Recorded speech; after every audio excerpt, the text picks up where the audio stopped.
Bismillahirrahmanirrahim. Assalamualaikum warahmatullahi wabarakatuh. Saya Heriani, calon guru penggerak angkatan kelima Kota Kendari, Sulawesi Tenggara. Pada kesempatan ini, saya akan memaparkan tentang bagaimana aksi nyata saya bersama dengan rekan sejawat dalam pengambilan keputusan berbasis nilai-nilai kebajikan sebagai pemimpin. Selamat menyaksikan.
Assalamualaikum warahmatullahi wabarakatuh. Waalaikumsalam warahmatullahi wabarakatuh. Bapak dan Ibu, saya ucapkan terima kasih atas kesempatan yang diberikan. Pada kesempatan ini kita akan bersama-sama 20 menit ke depan. Pada kesempatan ini tujuan dan maksud saya mengadakan pertemuan ini adalah untuk mensosialisasikan tentang pengambilan keputusan berbasis nilai-nilai kebajikan seorang pemimpin. Dapat kita lihat di sini ada namanya dilema etika dan rujukan moral. Nah, ketika kita berbicara tentang dilema etika berarti ada benar lawan benar atau benar versus benar.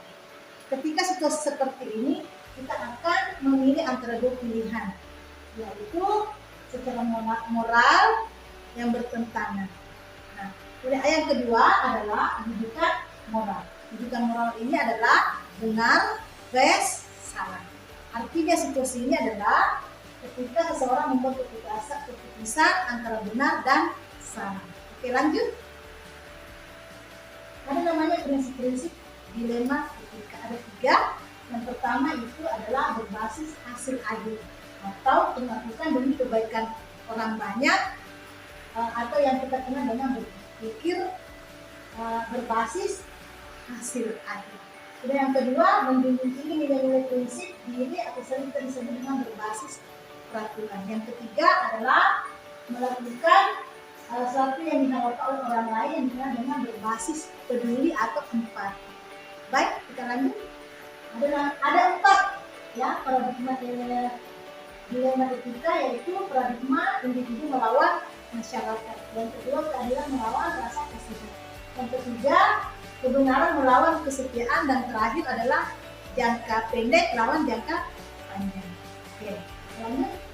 Ada 9 langkah-langkah yang kita kenal. Yang pertama, mengenali pertentangan ya kebajikan atau nilai-nilai yang bertentangan. Misalnya tadi ada 4 tadi paradigma. Nah, itu yang dilihat. Kemudian ditentukan siapa yang terlibat dalam kasus tersebut. Yang ketiga, mengumpulkan fakta-fakta lalu diverifikasi. Kemudian terakhir yang keempat, menguji benar atau salah. Ketika benar salah berarti itu adalah rujukan moral. Tapi ketika benar lawan benar berarti dia adalah dilema etika. Kemudian yang kelima, menguji menggunakan 4 paradigma. Kemudian lanjut ke 6, melakukan prinsip resolusi melalui 3 prinsip. Nah, 3 prinsip ini berbasis hasil akhir, dengan berbasis peraturan dan berbasis peduli. Kemudian menginvestigasi opsi trilema, artinya ada dugaan-dugaan ketika kita menyelesaikan kasus, tiba-tiba ada dugaan-dugaan atau tiba-tiba gagasan baru yang sifatnya kreatif, ya. Misalnya saat kita bingung mengambil suatu keputusan. Yang kedelapan membuat keputusan, dan terakhir adalah kembali kita merefleksi keputusan apa yang kita lakukan dengan 3 prinsip adalah: 1, ada nilai-nilai kebajikan; yang kedua, ada berpihak kepada peserta didik atau murid; dan ketiga, dapat dipertanggungjawabkan. Lanjut. Nah, ini kasus-kasus yang berkaitan dengan individu lawan individu. Kemudian rasa keadilan lawan rasa kasihan. Lanjut lagi. Nah, ini ada uji legal, ada uji regulasi, ada uji intuisi, ada uji publik, ada uji panutan. Nah, yang saya menjelaskan adalah uji legal, berarti berkaitan dengan uji hukum. Ketika kasus ini ada pelanggaran di dalamnya, berarti dia adalah bukan moral, berarti benar lawan salah. Nah, kemudian uji regulasi, apakah pelanggaran itu ada hubungannya dengan kode etik kita sebagai guru. Kemudian ada uji intuisi, bagaimana perasaan kita ketika misalnya dalam keadaan situasi seperti itu. Kemudian ada namanya uji publik. Uji publik itu ketika di media sosial, bagaimana perasaan kita, senang atau merasa sebaliknya. Kemudian ada uji panutan. Uji panutan itu ada keteladanan. Nah, ketika keputusan kita ambil, itulah yang menjadi keputusan, yang menjadi contoh yang bisa diambil baik dari berbagai pihak, baik dari murid, guru, pemimpin. Kemudian ketika uji ini ada 5 uji, lalu dia gagal, berarti bukan rujukan moral, tetapi itu namanya dilema etika. Jadi kata kunci, ketika kita menguji lalu ada kita temukan, berarti dia adalah rujukan moral. Tapi ketika kita menguji kasus ini tidak ada uji legal, publik, intuisi, uji keteladanan, uji publik, berarti dia adalah dilema etika, benar lawan benar. Kita lanjut. Nah, ini jangka pendek lawan jangka panjang. Oke. Ada namanya prinsip-prinsip dilema etika, ada 3. Yang pertama itu adalah berbasis hasil adil atau melakukan demi kebaikan orang banyak, atau yang kita kenal dengan berpikir berbasis hasil adil. Dan yang kedua, menjunjung tinggi nilai-nilai prinsip diri atau sering kita disebut dengan berbasis peraturan. Yang ketiga adalah melakukan sesuatu yang dilakukan oleh orang lain yang dikenal dengan berbasis peduli atau empati. Baik, kita lanjut. Ada 4 ya paradigma dilema etika, yaitu paradigma individu melawan masyarakat. Yang kedua, keadilan melawan rasa kasihan. Yang ketiga, kebenaran melawan kesetiaan, dan terakhir adalah jangka pendek lawan jangka panjang. Oke, lanjut. Kita lanjut. Nah, ini jangka pendek lawan jangka panjang. Oke, lanjut.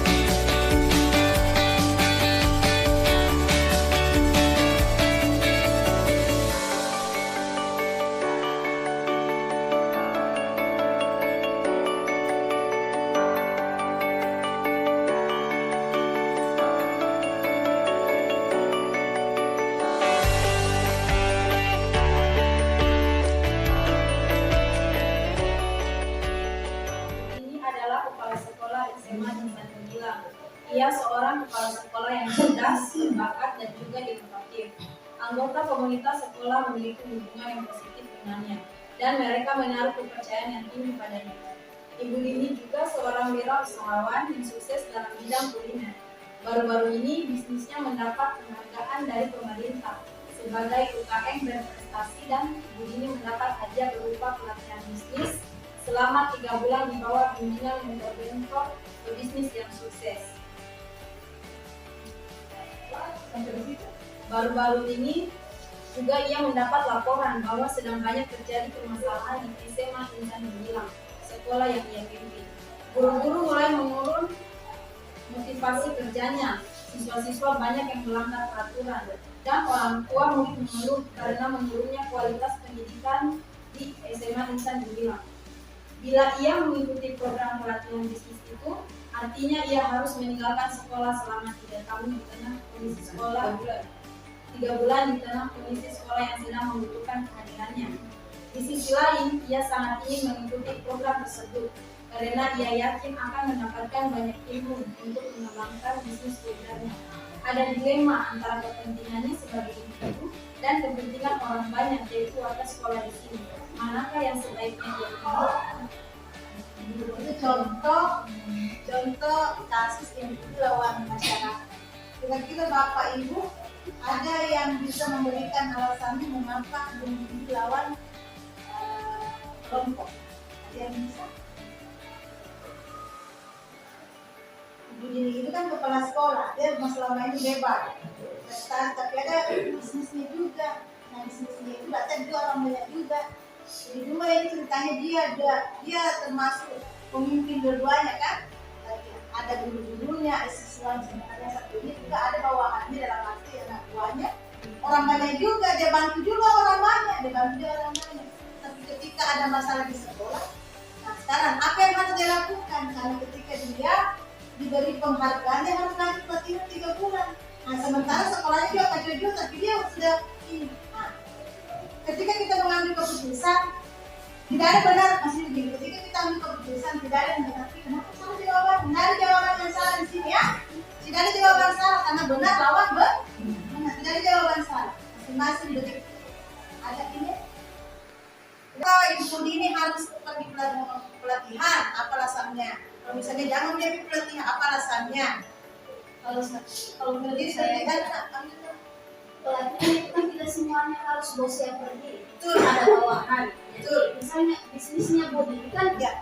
ada karyawan. Berdiri Jadi bisa diwakili oleh karyawannya dan karyawannya itu mengajarkan sama Pemasaran yang lain ya, karyawan yang lain. Berarti Ibu Dini tidak perlu pergi pelatihan. pelatihan. Jangan dia tinggalkan sekolah toh. Iya. Oke, tepuk tangan dulu luar biasa. Ada lagi jawaban sebaliknya? Misalnya biarkan saja Ibu Dini dia pergi. Kan juga di sekolah ada juga yang lain. Nah, oke. Ada yang bisa berpendapat Pak Ono, bagaimana Pak Ono? Bahwa ibu ini lebih memilih kepentingan individunya, maka otomatis sebenarnya itu menurut saya keliru. Harusnya kepentingan ini yang diutamakan, kepentingan masyarakat, karena kerjanya kan kepentingan warga sekolah. Dan kalau memang pilihannya dia memang lebih memilih untuk pilihan individunya, maka tanggung jawab di sekolah setidaknya ada yang dia bisa amanahkan untuk bisa menangani sekolah selama dia pergi. Tapi kan kenyataannya sekolah ini ada masalah selama 3 bulan. Ya. Jadi solusinya kalau memang terpaksa harus berangkat, ada yang bisa diberi amanah untuk bisa mengganti tanggung jawabnya dia sebagai individu. Baik, tepuk tangan dulu semuanya. Jadi sebenarnya semua jawaban tidak ada yang salah, benar. Yang penting ada alasannya, karena memang ketika dia di sekolah dia kan pimpinan. Tetapi di sekolah itu pimpinan itu ada kan dia wakil-wakilnya. Dan selama ini kan berprestasi, kan tiba-tiba ada misalnya masalah sedikit, bahkan ada laporan, mungkin dia istilahnya wakili, ada wakil-wakilnya atau ada tim misalnya bisa menyelesaikan, bisa juga itu, tidak salah. Ada juga sebaliknya, ketika dia misalnya di perusahaannya misalnya, kan bisa juga dia tidak pergi karena ada dia anak buahnya yang bisa juga misalnya wakil, jadi dua-duanya benar, makanya benar lawan benar. Nah, siapa individu? Sebenarnya individu benar kepada individunya sendiri. Ketika dia ketika dia pergi ikut pelatihannya 3 bulan, berarti dia tinggalkan masyarakat sekolahnya. Ketika dia misalnya tidak pergi, maka dia tahu misalnya jangka pendeknya oke, tapi jangka panjangnya ini sekolah mau apa nanti sekolah? Nah, sebaliknya. Jadi sebaliknya lagi, ketika dia tidak pergi pelatihan, jangka pendeknya memang benar, tapi jangka pendeknya tidak ada masalah, tapi jangka panjangnya ini usahanya lagi. Nah, jadi tidak menutup kemungkinan dalam satu kasus itu hanya satu pilihan. Bisa masuk ke setiap tadi, dia setia dengan guru, setia dengan sekolahnya. Ketika dia sebaliknya kasihan, nah, bisa juga muncul rasa kasihan. Kasihan dia sendiri tidak pergi, usahanya tidak berkembang. Ketika misalnya dia tinggalkan misalnya di sekolah, anak-anak ditinggalkan di sekolah. Jadi ternyata 4 dilema ini bisa muncul dalam satu kasus. Tergantung dari kita mengambil keputusan yang mana kita mau tonjolkan. Kembali kita ke hal-hal positif yang masukkan ke dalam perasaan kita, semakin banyak mengingat kepada Tuhan.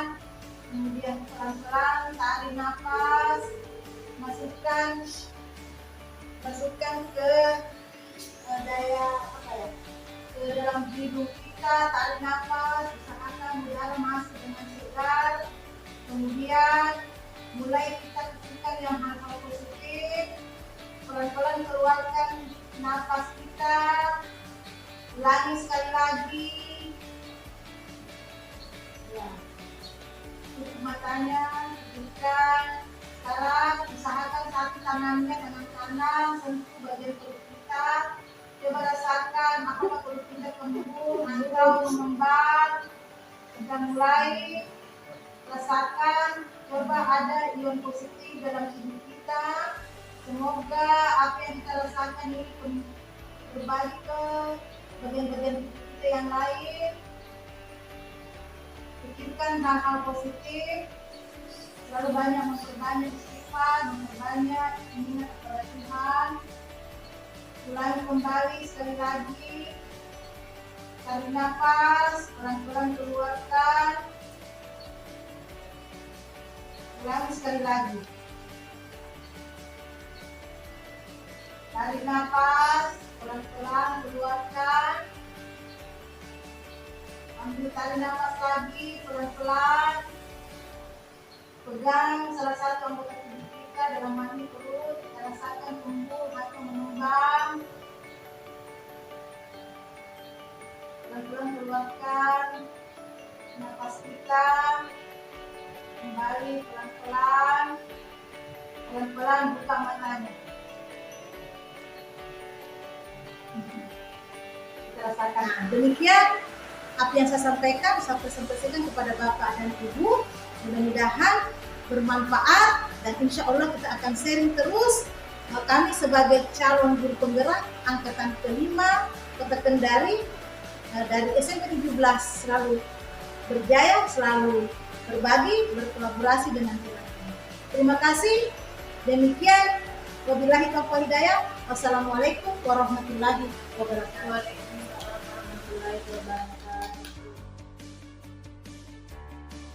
Terima kasih atas kesempatannya yang diberikan kepada saya.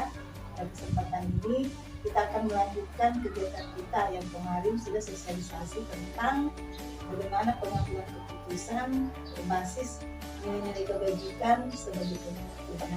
Hari ini saya akan mewawancarai Ibu dalam hal ini untuk melihat apakah dalam penanganan kasus yang ada di sekolah ini, apakah kasus-kasus yang terjadi ini kedua-duanya ada atau hanya satu, atau yang mana lebih besar atau mana yang lebih kecil. Ya, kecil yang kasus-kasus yang ditangani di DKI sekolah kita ini, kasus yang mana lebih banyak menonjol, apakah dilema etika atau bujukan moral. Ini dulu. Kalau untuk saya kan Bu, guru BK kelas 9 ya. Nah, jadi yang saya tangani kelas 9 ini lebih banyak ke rujukan moral. Ini terlalu banyak kasus pemukulan tanpa adanya pembelaan. Maksudnya pembelaan untuk dirinya sendiri. Dia memukul temannya, tapi temannya sedang diam-diam atau tidak melakukan kesalahan apapun sama temannya lain. Bagaimana kalau Ibu Risma? Kalau dari kelas 8 Bu, dari 24 kasus itu yang paling menonjol adalah tentang wujudan moral. Karena di situ tuh paling masalahnya anak-anak itu hanya bolos, malas ke sekolah. Jadi kan kita mau carikan solusi untuk dia tuh apa yang akan kita lakukan untuk dia solusinya. Ya, Ya, dan dia benar lawan Iya, baik sendiri. untuk murid. Karena memang selalu harus berpihak kepada murid. Nah, kalau Ibu Fani di kelas 7, Kalau dari saya kelas 7 di sini untuk semester ini Bu, saya lihat kasusnya karena masih kelas 7 ya, ini hanya sampai kasus. Ya. kasus Nah, di sini kebanyakan itu mengenai dilema itu Iya. Karena bagian kasusnya itu malas datang sekolah, bolos juga, terus sama baku ejek sama orang tua khususnya. Itu kebanyakan. Pas ditelusuri, ternyata memang ada yang mulai dia juga balas, gitu. Jadi kita harus pertimbangkan bagaimana ini ada cara. Susah kalau benar sama benar, kalau begitu. Jadi dari guru BK yang saya bagaimana menanggapi. kemarin kita sudah sama-sama membahas, saya berbagi tentang bagaimana penanganan kasus. Ada kemarin namanya paradigma di etika, ada prinsip-prinsipnya, ada 3 prinsip, kemudian ada 9 langkah. Nah, kira-kira di kan sudah 2, artinya dua-duanya ada. Nah, sekarang kira-kira penanganan kasus ini yang bagaimana? Ketika dilema etika, apakah sudah menggunakan seperti yang kita bicarakan kemarin? Ya, alhamdulillah sudah kami guru BK sudah semaksimal mungkin melakukan yang 3 kemarin itu. Yang pertama kan melihat nilai apa yang terkandung Dalam kasus kasus tersebut. bertentangan. Yang kedua, Siapa yang terlibat? siapa yang terlibat, Ya, mengumpulkan fakta-fakta, kemudian verifikasi. iya, verifikasi kembali. Terus bagaimana bagaimana kita lihat apakah ini anak melanggar poin Ya, yang berarti mana kita uji Iya. uji kasus tersebut, apakah Iya. ada uji ilegalnya, uji deliknya. Nah, ternyata ketika diuji, memang ketika mengatakan itu bukan moral, berarti dia Iya. harus dilalui itu 5 ujian itu ya. Tapi ketika Ibu Fani tadi mengatakan Dilema etika. dari 7 kasus lebih banyak dilema. Nah, berarti dia hanya sampai yang 4 kemarin itu, yang paradigma itu. Nah, oke, baik. Nah, saya ingin menyampaikan bahwa ketika rujukan moral, apakah maksudnya pada umumnya ini, apakah orang tuanya hadir? Alhamdulillah hadir. Sebagian besar yang kita surati itu datang untuk memenuhi panggilan. Nah, kemudian saya lanjut dari keputusan-keputusan yang kita ambil dari sekolah kita bersama pihak, dalam hal ini pimpinan, baik itu guru, wali kelas, dan guru BK, apakah ada yang menolak keputusan kita? Artinya tidak sejalan dengan apa yang kita putuskan. Selama semester semester ini Ya. tidak ada, Bu. Alhamdulillah semuanya Orang tua bersama bekerja sama Oke. karena sama-sama untuk berpihak kepada peserta dan peserta didik. didik. Iya. Oke, kalau Ibu Fani, dilema etika itu tadi kan lebih banyak dia dilema etika, ketika rujukan moral itu kan tadi sama penanganan. Kalau dilema etika kan tadi Ibu sudah bilang hanya 4 yang paradigma itu saya. Nah di situ kalau dilema etika cara saya itu menanganinya Bu, otomatis pasti saya akan cari tahu kenapa kalian bisa baku ganggu, apa permasalahannya pertama. Jadi kalau saya sudah tahu kedua-duanya sama-sama benar, dia juga memiliki pembelaan, dia juga memiliki pembelaan, jadi otomatis sama-sama benar. Jadi ulangi lagi Sanksinya berupa pernyataan, sehingga ada ikatan moral pada anak. ada pengakuan dari mereka bahwa tidak akan mengulangi lagi, kayak jaminan lah. Kelas 7, kelas 9 agak banyak, kelas 8 dia sedang-sedang. Kira-kira dari 3 jenjang ini, adakah kira-kira siswa yang melanggar keyakinannya ketika dia membuat pernyataan? Kan misalnya sudah diputuskan, diberi kesempatan, kasihan kalau dilema kan, jangka panjangnya, jangka pendek, jangka panjangnya kita sudah pikirkan semua itu.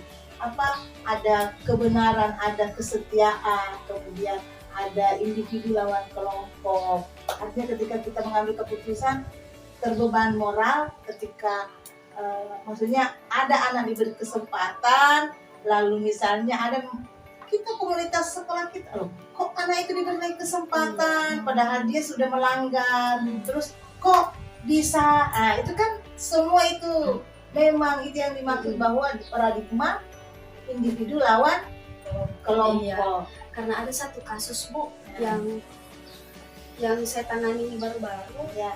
itu siswa dibawa oleh guru mata pelajaran.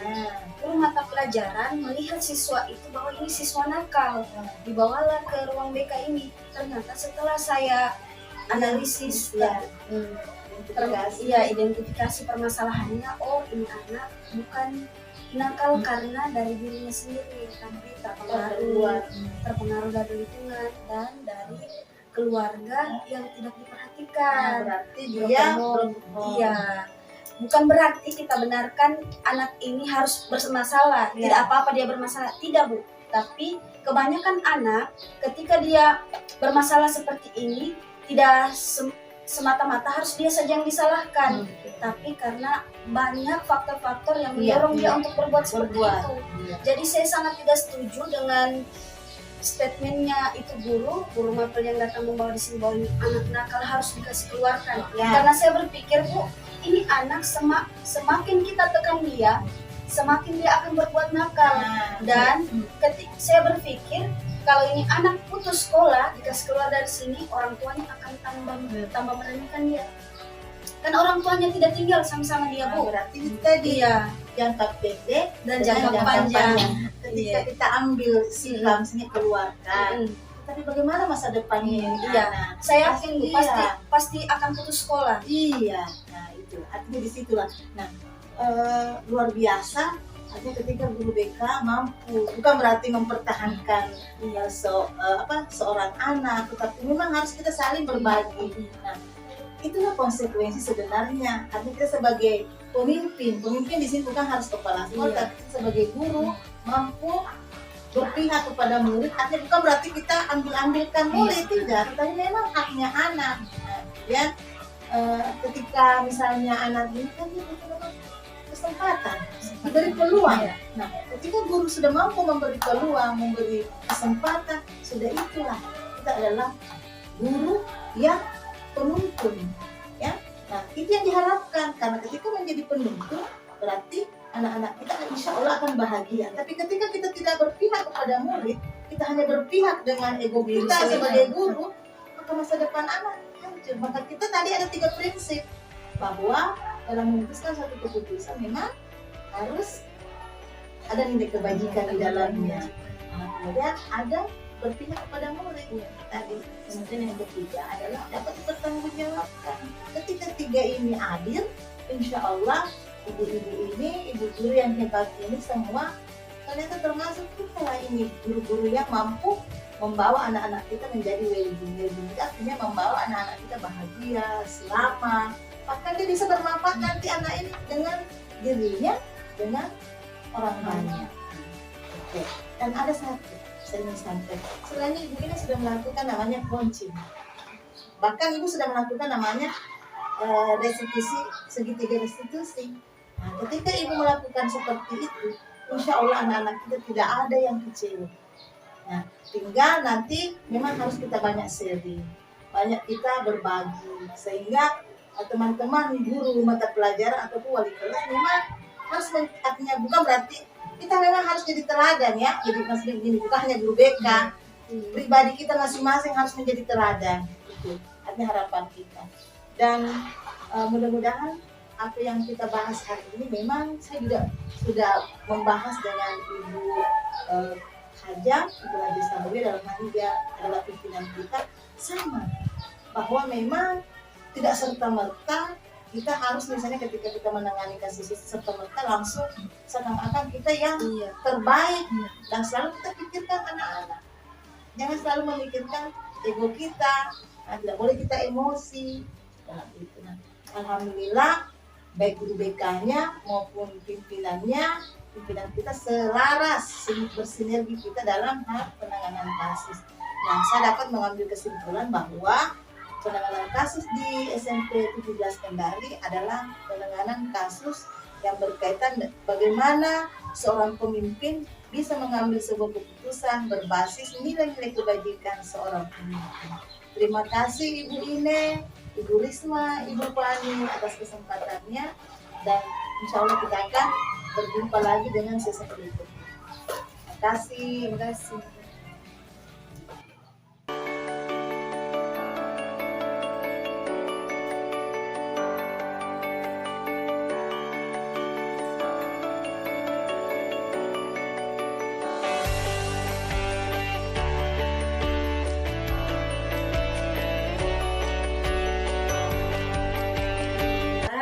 Dari pengalaman yang kami dapatkan setelah sosialisasi dari Ibu Heriani, sangat bermanfaat bagi kami guru BK, khususnya guru BK dalam menangani kasus yang ada di SMP Negeri 17 Kendari.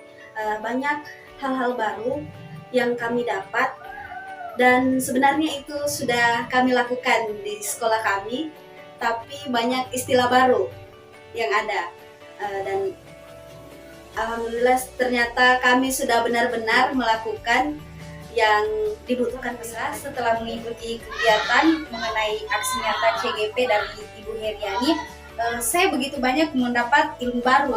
Contohnya kemarin itu kami diajarkan mengenai 9 langkah pengambilan keputusan, dan 4 paradigma ya kemarin kalau tidak salah, itu mengenai pengambilan prinsip pengambilan keputusan. Alhamdulillahirabbil alamin, dari sosialisasi yang telah kami ikuti oleh Bu Heri, kami mendapatkan informasi tentang guru BK bahwa di dalam masalah anak-anak itu ada 2. Yang pertama dilema etika dan ujukan moral. Kedua-duanya ini semuanya ada di SMP 17 Kendari. Sisa bagaimana kita sebagai guru BK untuk mengambil langkah-langkah yang terbaik untuk mengambil keputusan yang terbaik untuk siswa. Demikian pemaparan yang saya berikan dalam hal pengambilan keputusan berbasis nilai-nilai kebajikan sebagai pemimpin. Terima kasih, salam dan bahagia, tergerak, bergerak, menggerakkan. Wassalamualaikum warahmatullahi wabarakatuh.